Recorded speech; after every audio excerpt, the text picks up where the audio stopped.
Chapter 5, Labor Acquisition and its Effect on Capital Growth. "Hi," he said. "Arnold says you want to talk to me about work?" Pasquale had the reddest hair I have ever seen in my life.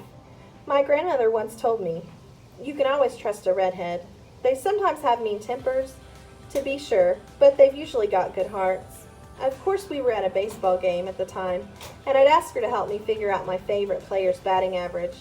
But I still thought it was pretty good advice, so I liked Pasquale right away. We were at Arnold's house. I had about 20 minutes before I had to be home. I had told my parents that I had to talk to people about new jobs, and they'd extended my be-out time to 9:30. "It's nice that you found a way to make some spare change," Mama said. "But aren't you working too hard?"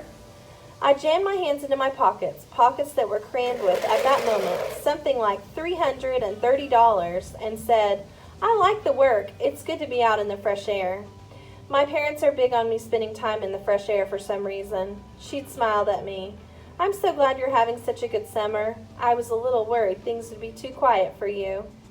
I decided to jump right in it with Pasquale since my time was short.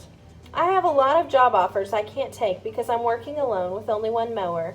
If I had help and maybe another mower—" Pasquale nodded. "How many jobs do you have waiting?" I thought, "I could probably have 8 more. I really don't know how many more might be coming along." Another nod. "I understand.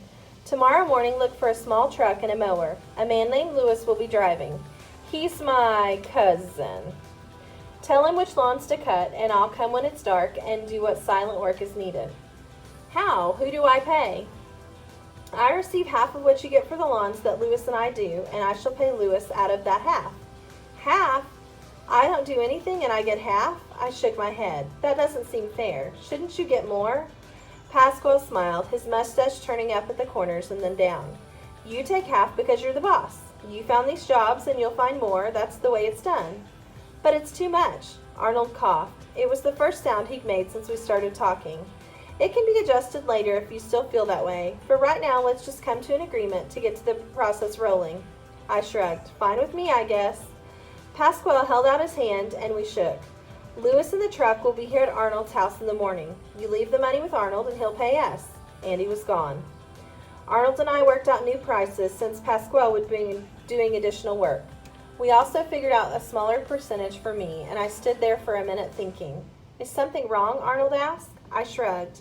"I don't really know what to do. I've got all this money, and I don't want to have it around the house where my parents could find it." "Will they steal it from you?" "Oh, no, that's not it. I don't want to tell them about the money until the end of the summer." "Why wait till then?" "I'm waiting for the right time, so it doesn't sound like I'm bragging or something."